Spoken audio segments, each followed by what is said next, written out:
about, so people have got that. So afternoon all, Andy here, and welcome to the channel. So this afternoon I'm sitting here with these two lovely Audis. So I was going to give you a little pan down, show you those guys. So they're obviously nice and clean. Just give them a wash, give them a quick polish over, so they look all right, all ready for next weekend, because this one will be going to Simply Audi with me next Sunday. So I will be at Simply Audi with fellow YouTuber car Chris, who's on this stream right now chatting. So thanks for joining, Chris. We'll be walking around, come to chat to you all. So if you do see us, come and give us a wave, come give us a tap and show us your particular TT, and maybe we can talk about it and maybe do a feature on it on TT Meets TT, which would be really good. That seems to be proving quite popular. And if you've not seen last weekend's video with Chris and I, we did a great video on his Mark 1. Lots of modifications on that, and it's a good insight into when you do a modification that it doesn't always go to plan, or it doesn't always turn out the way you want it to be. It's finished. So I know that Chris is looking to redo his intercooler because he's not happy with that design of the intercooler. So that's quite interesting to know. All on Chris's car, he changed that charge pipe and it kept popping off, and we now know why, because again it hasn't got the dent over the timing chain cover. Interesting to know that, because if you went out and bought one of those and you didn't realise that, you would probably have the same problem. So anyway, so please do put your comments in the chat, and if I see them I will jump on them. But yeah, unfortunately we had a bit of a stream issue today where the stream decided to go live a few minutes early and then it cut my GoPro off. So I've switched to this webcam with my laptop, so hopefully that's going to hold out for this stream. Anyway, so with the car, so what have I been doing recently? Well, if you've been watching the channel, you'll know that I've replaced the rear shocks on the blue car. I replaced those with G1236s. Now, the G1236, I have since found out, is not as uprated as the original shocks on the car. I haven't spoken to Audi direct to order some, but when I inquired via their website, they were coming back at about £136 per shock. So that's over £270 for both. Those shocks are about £80 each. Where it sits, where it feels, I think it's actually all right. And I was told it's because they're uprated, they're at different lengths when they're extended and compressed. Well, I know when I compressed those, they were the same length as the ones that were finished. And there's no way that the ones I've replaced it with can be as bad as this. I'm going to show you now.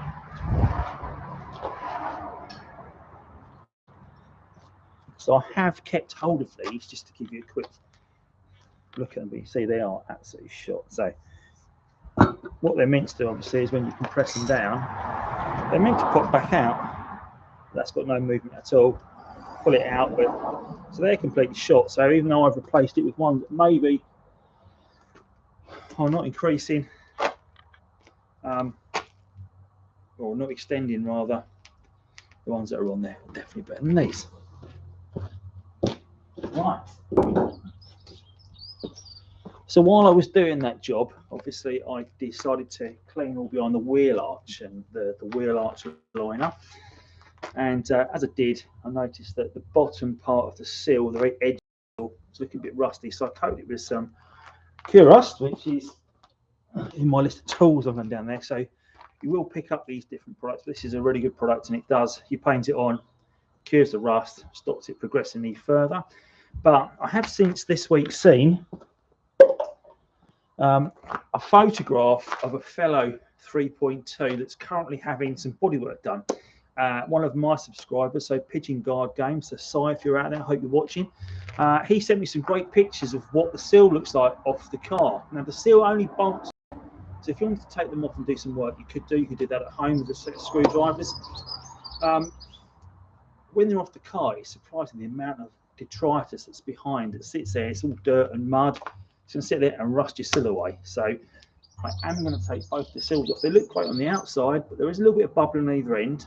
So I'm going to take them off, look what's underneath, give it a good clean down. Either going to get some new seals or some second-hand seals that have been resprayed, refit to the car, and then try and restore these. But I'm going to do a video on removing that, because I think that would be quite useful for people who want to do a bit of body work and don't really know where to start. So looking at the seal, obviously you've got the inside the door liner, you've got that rubber pad that sits there that holds the seal down and hides the joins, I guess. Well, that looks like it just peels out. So I'm going to do that and see if we can get the seals off and get them looked at. Also, you've probably noticed on my 3.2 it is an automatic. It's got the DSG gearbox. Now, there are problems with the DSG gearbox. You see all sorts of scare stories when people are looking to buy one. And I have had the oil change. A lot of people say if your DSG is playing up, if you have the gearbox oil change, it will cure a lot of the problems. So you have to make sure that's done regularly. I think it's like every 20,000 miles or 60,000 miles. So I will put that in the video anyway. On this particular car, I had it done because it felt a bit jerky in reversing, but I've since found that tends to be a bit of behaviour of DSGs anyway. But one of the things you should have done is the adaptation. So when you have it done, you have it reprogrammed to allow you to the car learn how you drive.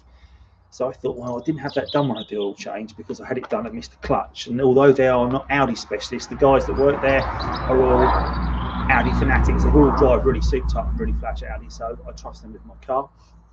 I am going to look at how I can do the adaptations. I read up that there is a technique with the ignition being off, or the engine being off, but the ignition being on, and keeping your foot on the accelerator to reset those adaptations, which is quite interesting. So it looks like it could be something I could do at home. So I'm going to do it this week, I'm going to video it, and if it does work and it makes a difference, I'll put it on the channel. If I do it and it doesn't work, I won't bother. But I'm hoping it's going to work. Just going to have a quick look in the chat. Well, there's 5 of you on, but there's not much chat going. But guys, if you've got any questions about the cars, please do fire them in the chat because it is good to hear from you. I've had quite a busy weekend, so I haven't had a chance to look at the cars. But obviously, last weekend we were filming, as you know, here at the future of SpringFest, which Chris and I moved out the cars last weekend. It was good fun. I think it looks like we've got room for about 30 cars comfortably, and I would say over half those spots are already gone. So we are building a list of people that are attending. So if you do want to attend SpringFest on the 24th of July, I believe it is, here at my house, then in my garden, then please do get your name down to me and also get it over on email. So my email address is Andy_Charger@hotmail.com. You will find it in the channel description as well. Please do get in touch because we want to make sure we know who's coming. We can make sure you've got the right spot in the garden to feature your car and have a great time. We're going to have a few burgers, I guess, and some nut roast for those of you that don't eat meat, because I know there's a few people coming that don't eat meat, including my wife. So we will definitely be capable of vegetarians as well. So chuck a few things on the barbecue, and yeah, have a really good day. So again, next weekend, obviously, we are off to Simply Audi, as I've mentioned. So I know there's people that join that might not know that. So if you are looking to come along next weekend, then give us a quick wave. So I did mention when I talked about doing this video that some of the tools that I've purchased along the way for these cars. So if I give you a little bit of a background about me, obviously I'm not a mechanic. I've got no mechanical skills as such, and it's just a case of I've learned what I'm doing as I'm going along, because out of necessity for the car, because that car needed a gate replacing, a CV boot replacing on the drive shaft on the passenger side, and I didn't want to pay the garage sort of £400 or £500 to do that job, because the car's probably worth, well, if you look at my video on how much is my Audi TT worth, they have gone up in price quite a bit since I filmed that last September. But when I bought the car, I paid about £2,800 for that car, I think, or £2,600, I don't remember now, and probably not worth much more than that now. Anyway, it is 2 miles away from 80,000 miles though, so I still haven't driven it, Chris. I know you said last weekend we'd save that, and so when I take Romy out next, we will maybe push it over 80,000. I'll get a picture of that. But yeah, so anyway, that particular car needed that job doing, so I went out and bought a load of tools. I thought, how am I going to do this? Right, so I bought a Haynes manual, one of the first things I did. I looked through the steps, and one of the things I've learned about doing these jobs on the Audis is research is key, massively key. So don't just think I can do a job. Research, and find out all the bits that go with it. Otherwise, you get into a job of 15 steps, and you get to step 2, and you find out you haven't got a part, and that's going to slow your process down. So if it's your daily driver, you need to make sure you've got everything in advance, because A lot of the parts for these cars now are getting very rare and scarce, but you can get hold of them, but they tend to come from abroad.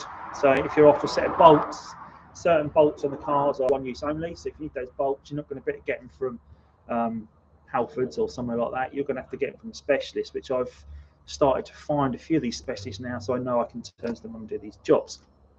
Anyway, so when I did the job, the boot itself, I couldn't even get from, like, I can't remember the name of the Euro car parts. I couldn't think of their name for a moment, so they didn't have it. We couldn't get it in. Went to my spares place. He had one on the shelf, which was brilliant, and it was about 12 quid. But again, if I'd had to order that in from a specialist, it might have taken me a while to find. So you need to get these parts in advance. There's other bolts and parts that need to be replaced. Again, you'd have to wait for these parts to come in. So make sure you plan all these bits in advance.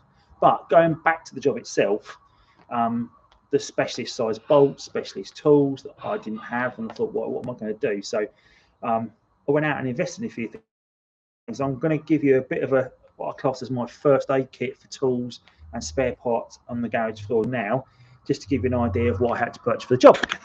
If I just pick you up. Okay, so looking on the garage floor, so here's just a few of the tools that I've acquired and different products as well to go with it. So obviously, first thing that I think anyone should have is a decent jack and a set of axle stands. So these are Amazon Basics ones, and they run about 15p. An axle stand is an axle stand. As long as it's going to take the weight of your car, that will be fine. You'll also notice that the CD jack is there, and I think it's rated to 2.5 tons, that jack. The only thing I'd say about that particular jack, which I don't think was particularly great, is the reach on it. So when you're jacking the car up, it's got quite a low reach, if you can see that. And also, it doesn't come with a pad. So I converted an ice hockey puck, as I tend to have a few of those knocking around, to sit on the jack. So that allows you to cushion it along the sill rails. Also, when I did that job, there were other parts that needed like 12-sided splines. So spline bits like this. These again aren't something you're going to have knocking around. So as you can see, it's got more faces than an Allen key. So you do need a set of those if you're doing that particular job. Not something you'd have knocking around in your garage, so had to pick a set of those up. Also picked up a set of the Allen key bolts as well that sit with a socket, so you can really put some decent purchase in that. And that was a little definitely worth having a set of those. And so they go from right down to these small ones, right to these rather large HW19s. Now, I also bought this socket set, and you can see there's one missing, always the same, isn't it? But you've got a set of sockets.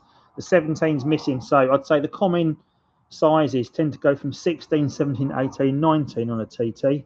That seems to be the 4 most common sizes to use. So I'd say they aren't particularly great because they've got so many angles on them. If you're using them on a 6-sided bolt, they tend to chew the bolts, so they're not great. But this set that I've got over here, which is one for this black set, heavy duty, lots of nice big sockets, really heavy duty, using with an air tool, I think. That is brilliant. Now, I acquired that. It didn't cost me anything, but I would imagine that would be expensive to buy if you're going to buy one. The good old torque wrench, I would say if anyone's doing any work on a car, that is a necessity.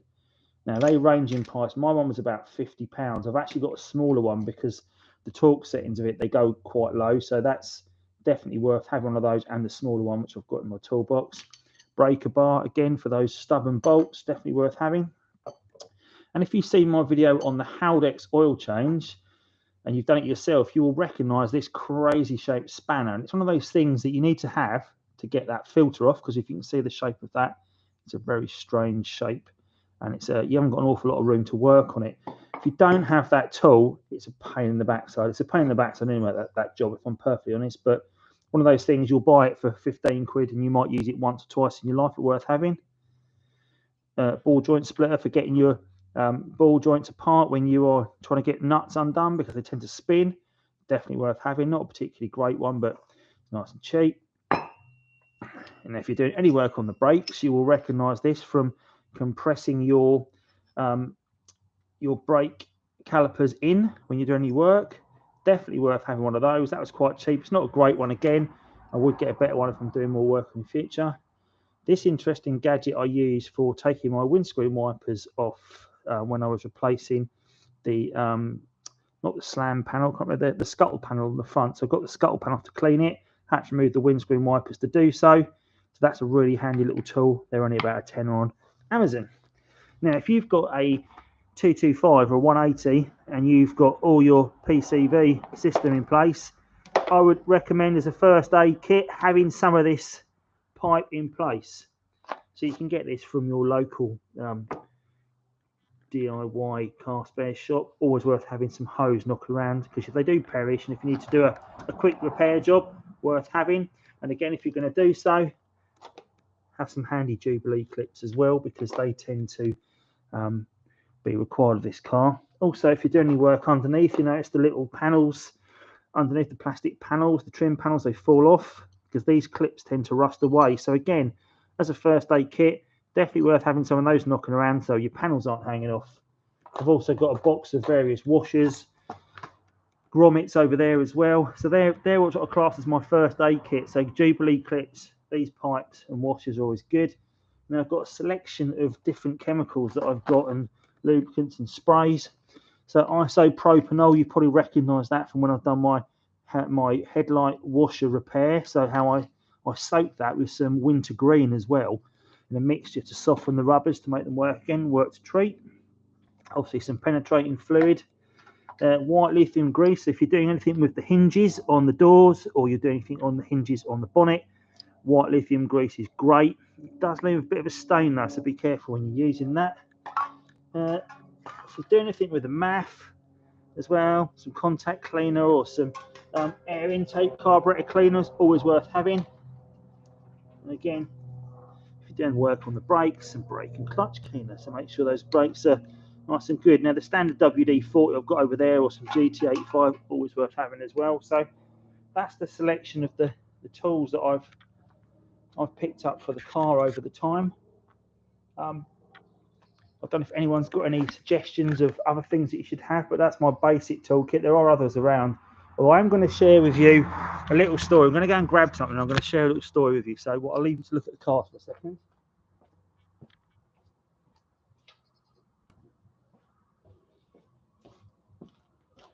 Right. So this is my pink snap-on screwdriver, and I say my pink snap-on screwdriver. You might have noticed one of my videos I talked about this recently.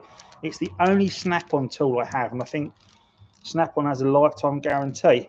And I think the reason it was pink, that the guy it belonged to thought having a pink one meant that no one's going to steal a pink snap-on screwdriver because he wants a pink one. However, as you know, if you see my other videos, I play ice hockey, and there's always bolts coming undone helmets, and people tend to keep a screwdriver in their kit bag. So going back to, I think, about 1994, so nearly 30 years ago, that's how old this screwdriver is. One of my teammates, and obviously had this in the changing room, and he said to me, I had a loose helmet, I said, can I borrow your screwdriver? Yeah, passed over, didn't even think anything of it, and I put it in my kit bag, not even realising what it is. I didn't know what a snap-on screwdriver was back then. I didn't know what the price was of them. And cause I think they're about 125 quid.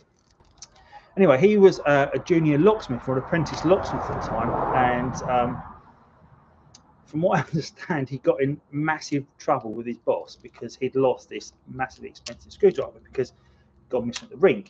And this sat in my kit bag, and for a couple of years I stopped playing back in '95, and obviously put my kit away and roll the clock forward. And I probably came back in about sort of 2000 maybe, got in the change room, got my kit out for the first time in 5 years, and was getting kitted up, and someone said, oh, helmet's loose, and found this. I said, I think I've got one in my kit bag, so I've got this screwdriver out.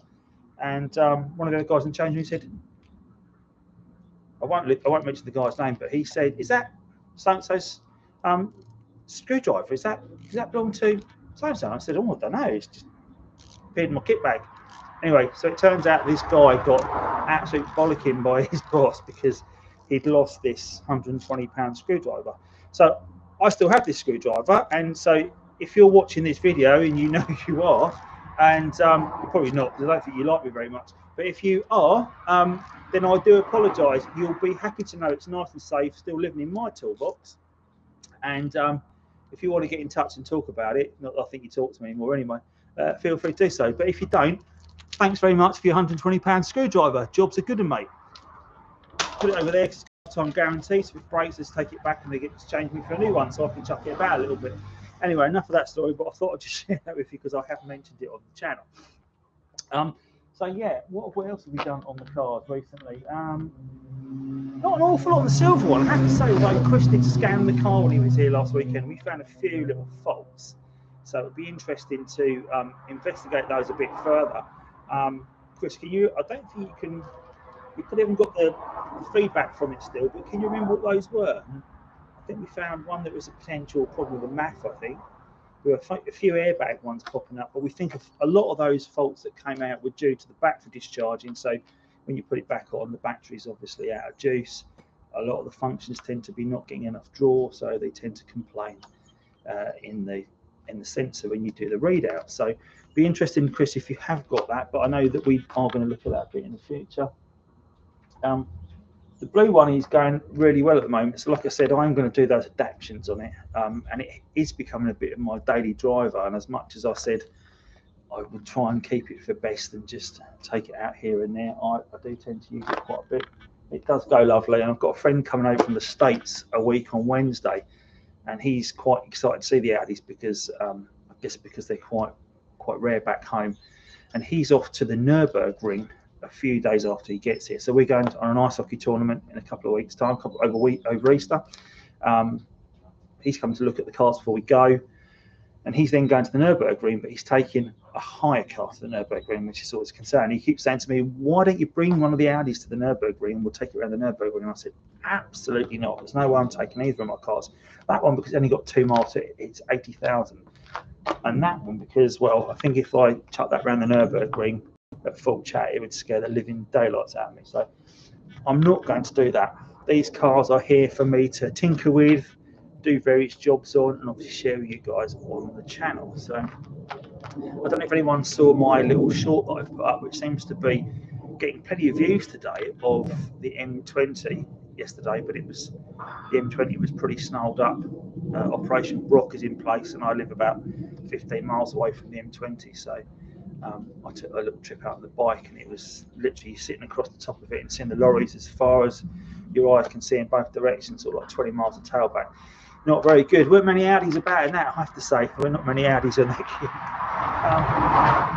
Yeah, going back to the wheels, if you remember that I've had the wheels recently redone, I don't know if I can get the camera over fine to see them, but although that the finish wasn't great on the wheels, so if I can get you around this,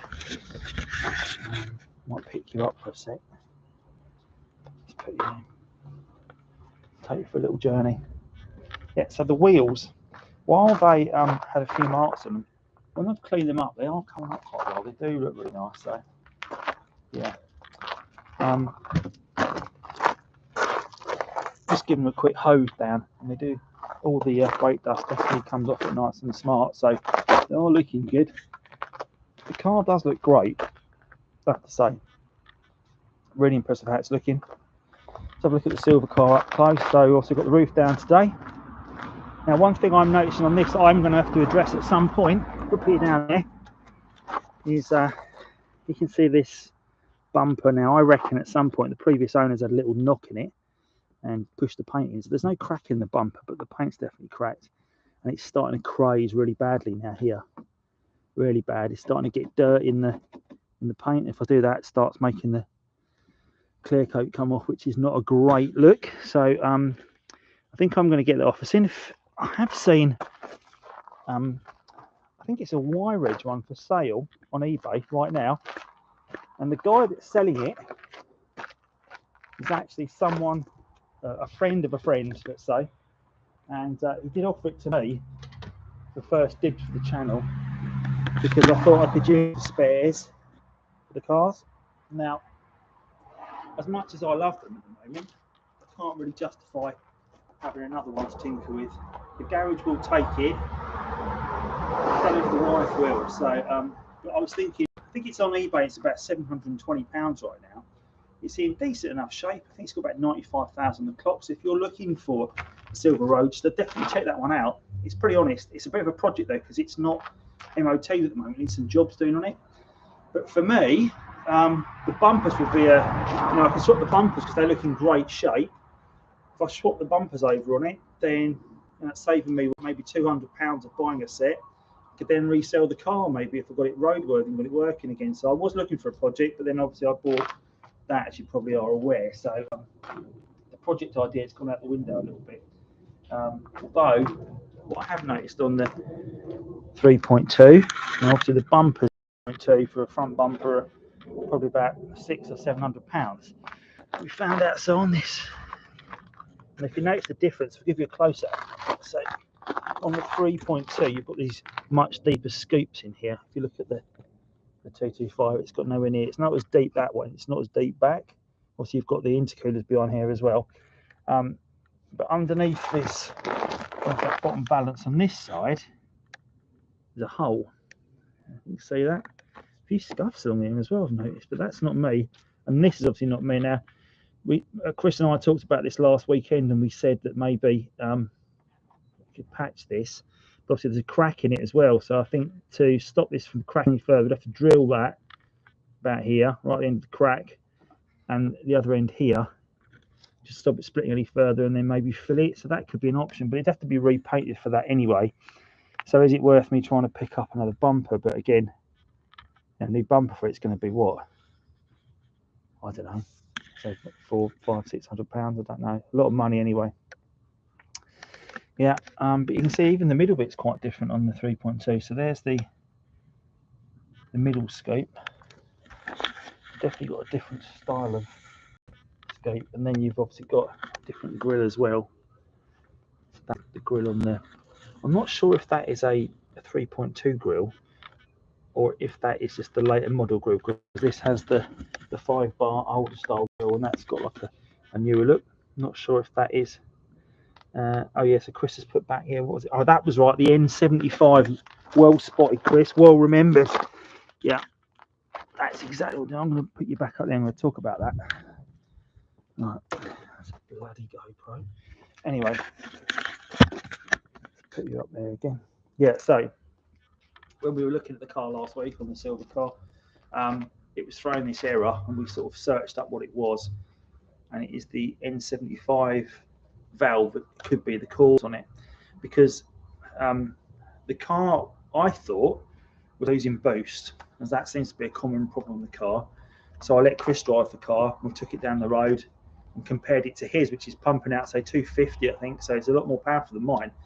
But he didn't find it was losing it. It still was pretty rapid, but it was sort of getting to about, I think it was about 5,000 revs, wasn't it? And it was sort of bottoming out. So when we got it back, we chucked it on the scanner, and it was actually an overboost problem, so which was a bit strange, rather than losing boost. And all signs were pointing to the N75. Now, I don't know an awful lot about it yet. I haven't done an awful lot of research. But again, the part number I can get off the car, because the original's on the car right now. I could get an aftermarket one, because they seem to be about £12 from various locations, but I've also seen people saying don't buy any aftermarket ones because it will fail or it might not be right. But now I'm thinking, what do I do? Because I can get a second-hand one, but there's no guarantee that's going to work, and the second-hand one seems to be about £20–25, or a new one seems to be, if I order it from like an OEM part, I've seen different prices of between sort of £30 and about £85. So I could do some guidance on that, guys. So if you have done an N75, if you've done an N75 delete and you've got one you want to get rid of, great. Please do get in contact and we can talk about it. If you've done the N75 switch out, you've actually swapped a broken one for a good one, again, let me know, because what I'd like to do is make a video on how to do that. It seems to be a really quick, easy job, so I would like to share it with people. Not people that know how to do it, and it's a nice, quick job, because obviously my jobs that I do aren't for people like that. They're for people like myself that just want to give it a go. So, please do share your knowledge with me, and then I can use my medium of YouTube to share it with other people. Because, well, I know there's great people out there, particularly on the Audi TT, that really know what they're talking about on YouTube with their various channels. But for a lot of people, even the very basic explanations might be too advanced. They were for me. That's why when I looked at that first job I did, it was like, whoa. But I'm hoping that I hope my videos don't ever come across as patronising, because they're not meant to be that. They're meant to be explanatory.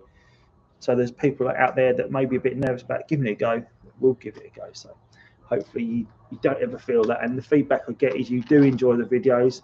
And if there is anything in the videos that you feel you'd like to give a go and you're not sure and you're thinking, I wonder if Andy's got that problem and I wonder if he can do it, then let me know, because I will quite happily take my car apart and find out if I can do it myself. Oh, seems to be some duct problems going on. Why is that? Oh, my guard ducts are shouting the car away that we're slowing down. I was going to give you a quick look on my ducts. I think, see, some people have asked about the ducts, so if we go around here, they all look down the end there. Have a lovely life down at my pond, and there's a grand total of, I think, 19 of them at the moment. So because we've got a selection of rescue ducks and other ducks and ones we bred. So yeah, it's quite a lot of them. So people do mention the videos. Oh, what's going on with your ducks? Well, there you go. I've got 19 Indian runners living down my garden. Oh, seems to be having a fight right now. Yeah. So anyway, that's my cars this week, and I'm trying to think of other things that people want me to talk about that I've not covered today. I don't want to miss stuff out, because I know that there's plenty of you that are now watching. Can't see much in the chat though, guys. So if you are in the chat, can you let me know you're there? And if you've got any questions, fire it over. If you've got any questions about SpringFest coming up, so now that's quite a hot topic, and happy to fill you in on the plans we've got for that. We might have. I want to see who is going to be the furthest person to attend SpringFest, because there's two particular people that are classed as international travellers that could be attending, and we haven't had it formalised yet, but one of them, if you're out there watching today, Kenneth, you were mentioned coming, he's looking to come all the way from Norway, and if you did do that, I would be absolutely blown away, and you would definitely be the SpringFest VIP in attendance, so that would be great if you can.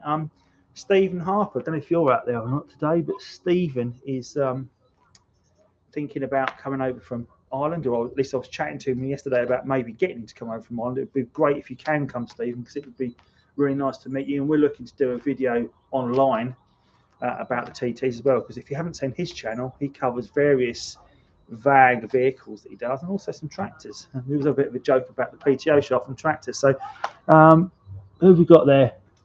Wow, Bernal, you've got in touch all the way from LA, so you know it must be very early where you are, so very good morning to you, sir. I see that you are watching today. How's your weather? I imagine it's what would it be in LA right now? About 7 in the morning. You've got 8 hours behind us.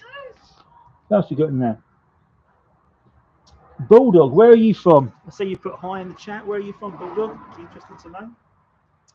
So, as I mentioned, if you are a subscriber to the channel and you're thinking about coming to SpringFest and you're worried, well, it's down in Kent, it's a bit of a journey. Think about Kenneth, he's coming away from Norway, and he's going to drive from Norway as well, which would be really quite cool. 7 a.m, yeah, I thought it was. You're about 8 hours behind us, I think, in LA. So, yeah, lovely part of the world. Well, I say lovely part of the world. I've not got there. The closest I've got to you is San Francisco, but I know that's in California also. So, be interested to know what car you've got, Bernal, on your. I know you've commented on a few of the videos, so thanks for your comments and feedback. Have you got a Roadster or have you got a coupe? Be interested to know. Yeah, people, that's mad, isn't it? Yeah, totally agree, Chris.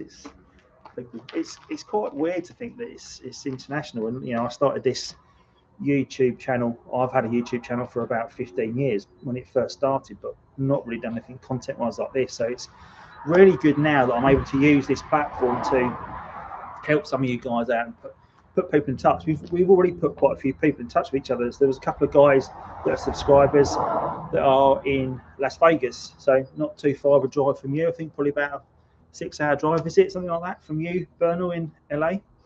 And both of them had got in touch saying they think they're the only TT in Vegas, so they never see any other TTs. And I said, right, okay, well, you're in Vegas and you're in Vegas. So I introduced them, and they now hook up. So it's great that, you know, I can put fellow TT people in touch with each other.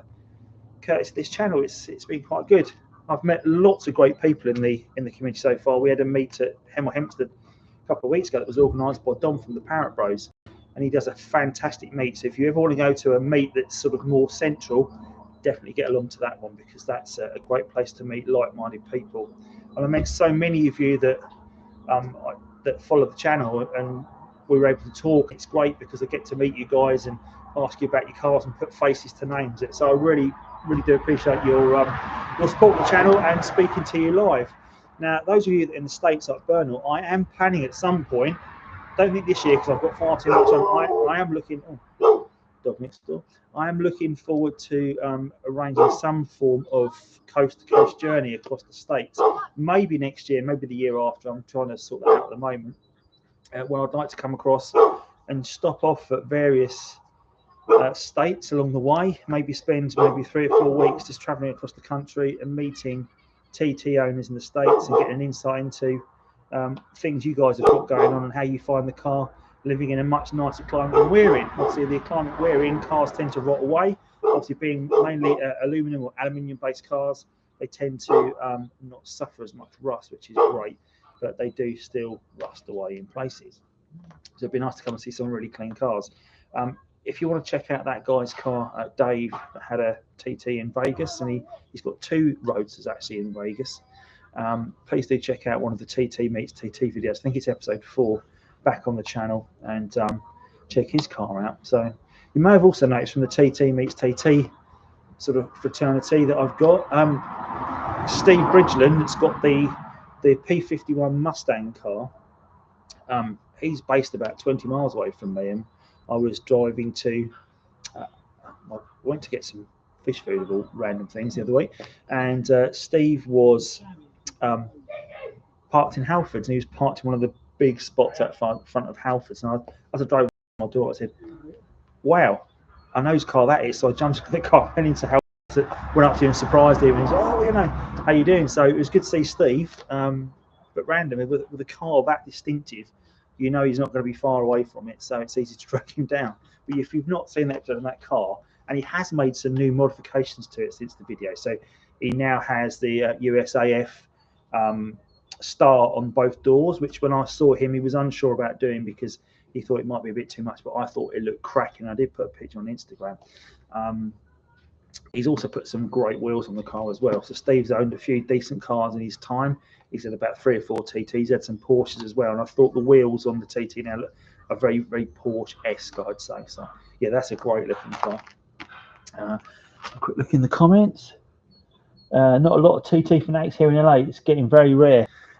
Rarity is good and bad though, because if it's getting rare and you own one, then your car will be worth a lot of money, Bernal. So that's a good thing. But yeah, definitely send me some pictures of your car, because I'm quite happy to. If you want to do a walk around your car, we can maybe do a TT Meets TT on here and talk about your car like I did with Dave. So that'd be quite good to see some US-based cars. That's what we got down there. Derbyshire. I met you at the. Oh yes, I did. You were the green rotor. Yes, you did. Yeah, and I said that was very much like the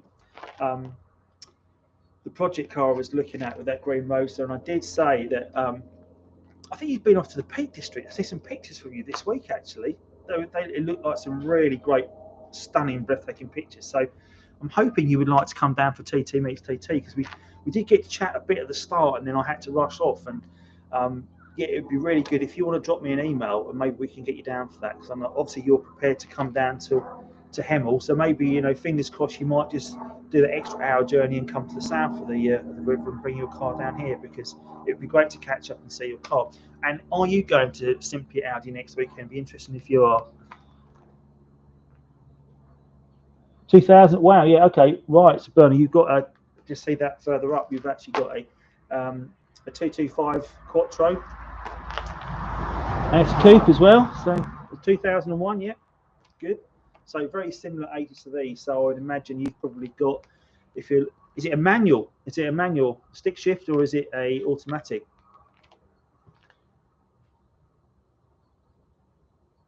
Let's have a look in the chat.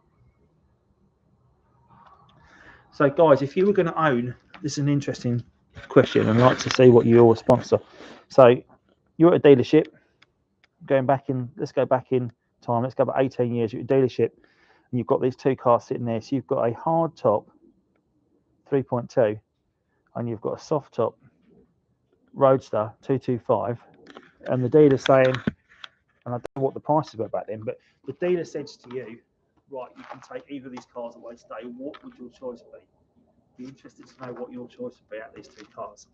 Don't forget about the colour, because people will go, I don't know if Jules is on, because Jules is like absolutely pro silver, like me.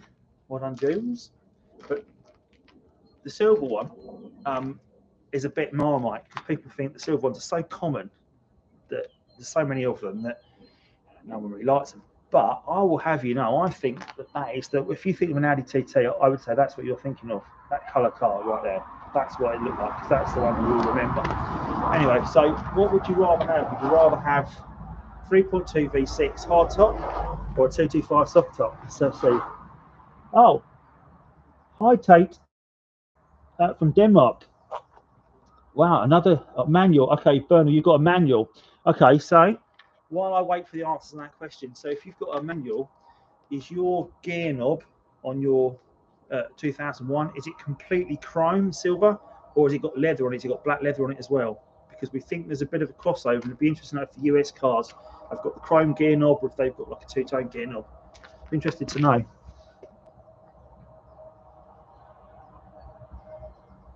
Yeah, Chris, I see Chris is commented a few up there. So yeah, next weekend, GoPro dependent. Obviously, I've had a few issues today, so I'm going to buy some more batteries in the week, Chris, I think, because it's live stream with the GoPro is a bit of a pain.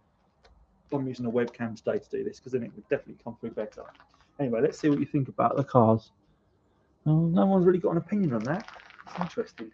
So you can tell me you're not going to offend me, because I don't care, because I've got them both, luckily. So I suppose the ultimate would be to have 3.2 Roadster. Now, I don't know if Ben's on today. So Ben in the North, if you follow Ben, he's put some good videos on YouTube recently about taking the carpets out, cleaning it out, and doing the drains.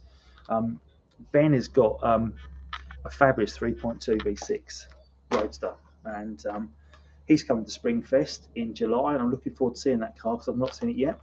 I should also mention there's another fest coming up. We're going to the Motorist, and that's up somewhere up north. I think it's might be between Leeds and Manchester, somewhere sort of like Huddersfield direction, somewhere up that way. I think it's on the M1 somewhere, actually. But we're going there on the 19th of June. I think it's a 9 o'clock till 3 o'clock one, so it's quite a long day. It's a long way for us to come. I think Chris and I are going to come up in convoy, and we are going to probably film that and cover our journey up there. I think we're bringing the girls as well, and I think the plan might be we're going to stick the girls in one car, us in the other, and we might put like a fly on the wall camera in the car, and they might not know that. The girls might not know that yet, Chris, but I was right.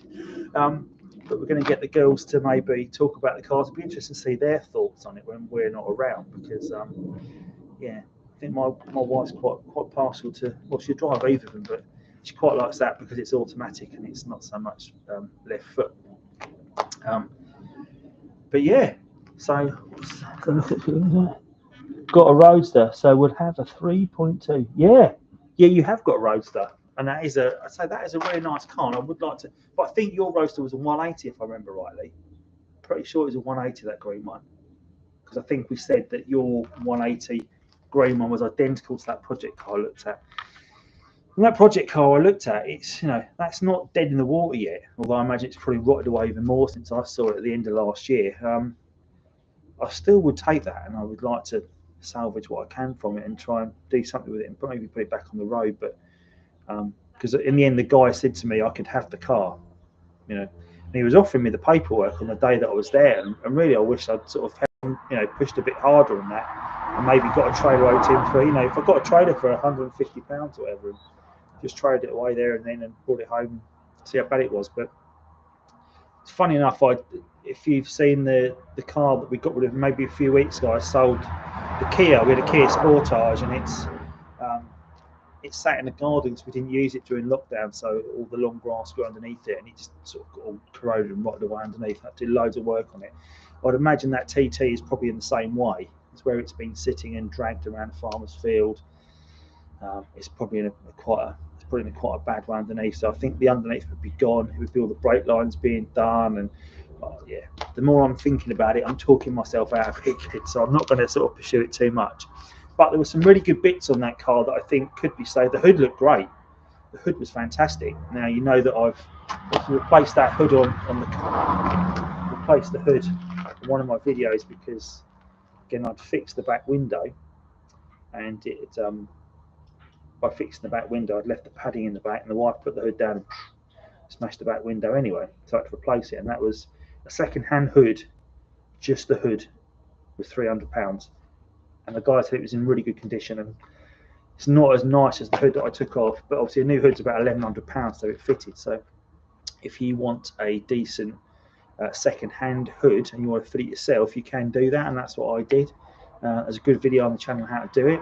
Someone did it, one of the guys that follows the channel, a guy in Scotland had done it as well. He'd sort of replaced the hood, and we had a bit of a WhatsApp and a bit of a FaceTime conversation, because when he was put the hood back on, it wasn't lining up on the one side, and bizarrely the actual bars that run around the hood had become bent and twisted. So it was actually a case of the hood wouldn't fit because there was a fault with it. But anyway, so we got it sorted in the end. Yeah, 180. Yeah, so it was. Yeah. Yeah. Hi, Crypto Yacht Club. What car have you got, Crypto Yacht Club? Be interested to know what car you've got. Thanks for dropping on, guys. I mean, it's been good today. We've got I think we've maybe got about 9 or 10 people on, so it's been good to talk about the car this afternoon. And I'm going to try and maybe do one of these every couple of weeks, just to talk about what I've got going on and what's latest and greatest on cars. Yeah, I mean, I'm thinking from a maintenance perspective, I'm doing all my weekly checks, which I cover on the channel as well. So make sure you're checking all your fluids weekly. Make sure. You might suffer with a bit of battery drain, particularly on the 225. I suffer with that quite badly. So you only need to literally turn the engine over and turn it off, and you find that the turbo cooling, the run on that pump is going for literally 5-10 minutes afterwards, and it's draining your battery because obviously there's no power charging that battery back up. It's quite a long time. So if you haven't even run the engine to charge anything up, and you're draining that quite a bit, be aware of that. Make sure that you do give the car, if you've got the car garage, I would recommend giving it a run at least once a week. I know the weather's getting better now, so most people are getting their TTs out ready for festival season, which is great. The 225, 3.2 rather, I have since found out, you've probably seen the video, that there's a space at the front of it for a battery, even though the battery's in the back. I did a really short video on the battery about where it is, because the 225, the battery's here. 118 on the 3.2, it's in the boot. And when I sort of went to look to buy the car, that battery was obviously in the boot. I didn't even notice there was no spare wheel for it, because there's no spare wheel on the 3.2 due to size and space. But there is actually a jump point on the 3.2, so if you want to charge the battery, you haven't got to go into the boot and do it. There's actually a place on the front where you can connect it up and charge the battery that way. So that's something I've learned this week, and something that's quite useful. But for those of you that are on that have a coupe, is there anyone on that's got a coupe later than 2002? Is there any 2004 or 2005 coupes on? Because I would be interested to know if you look in the trunk for you American guys, or on the boot of the UK guys. I guess for European guys, I don't know if you call it boot or trunk. I imagine trunk. On the left-hand side of the car, so if I'm looking at the car in the car, so on that side of the car for me, there's a panel you've probably seen in the video we covered on Chris's car for the sat nav. So not a lot of cars have got sat nav, and I'm going to do a video on the sat nav next couple of weeks, because while it's quite old, you can update it. You can use it, but people say it's really confusing and really hard and difficult to use. I don't think it is. I've used it a few times and it's actually all right. The girl that talks on it is really posh as well. So compared to the sat nav on the Mondeo, she's much posher. If that's the word, much more posh. Anyway, so on Chrissy's 225, there's no space for the sat nav and it's in the boot. So the unit that does it is like a big multi-changer in the boot. There's no space on it at all. There's not even a panel you can remove. Now, on my 3.2, the panel's there, and it's also got this removable panel, so you can obviously load the CD into updated software. Which, after I thought about it, Chris, that was why the panel's removable, so you can update the disk of the software. Don't know why I didn't think of that. But anyway, so the older cars, I think the reason they haven't got that panel is sat-nav wasn't a thing back in 1998 when the car first came out. So they thought, okay, where can we store a sat-nav system for this car? They found that location, made the modifications, changed that panel. But even in 2002 on Chris's car, that panel's not there. So if you have got a 2004, a 2005 coupe that you haven't got the sat-nav, have you got that bulge on the left-hand side that looks like a panel you can take out as a whole there? Interested to know? So have a look in the chat. I get smoke after long idle traffic. Seems fine when driving. Turbo seals. Yeah, that could be a multitude of things really. I don't know if is there any sign of any fluid leakage anywhere? Do you get any sort of pools of fluid on the floor when the car is sitting for a period of time? Is there any sign of any weeping around the engine anywhere? Be interested to know on that. No, you've got no, seems fine when driving. So, okay. So when you're stationary, you're saying you've got some smoke coming out. So it's like it's burning some oil, would you say? Be interested if you put something behind the car, like, 1 second, let me grab something for you.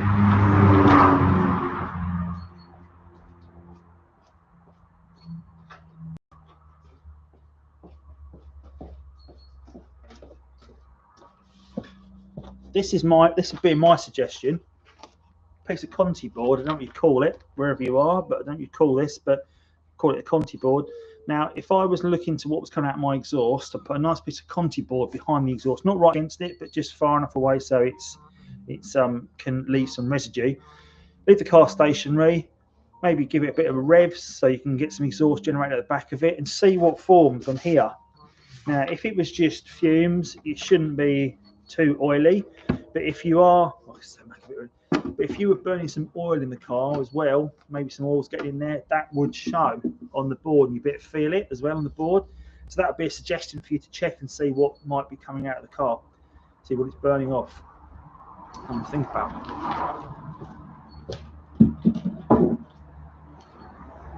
I don't know if Chris would agree with that. What do you think, Chris, of that?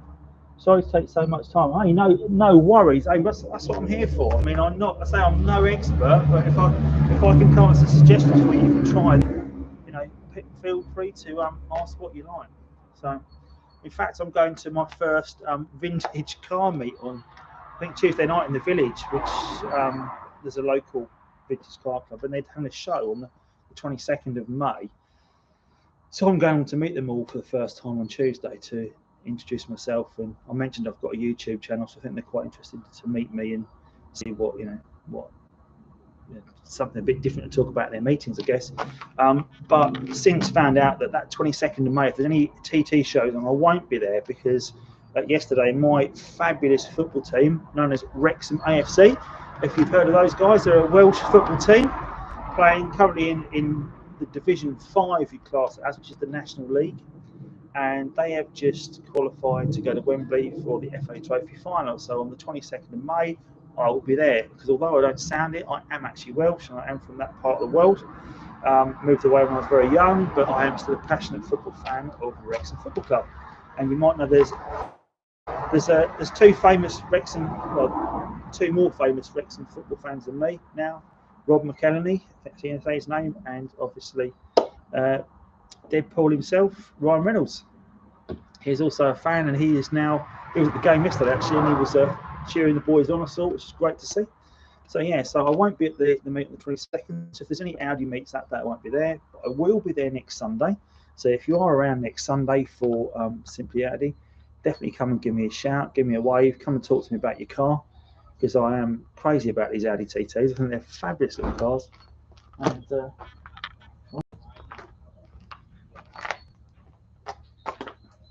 are you taking the car out? Okay. You better get out, all right? Good.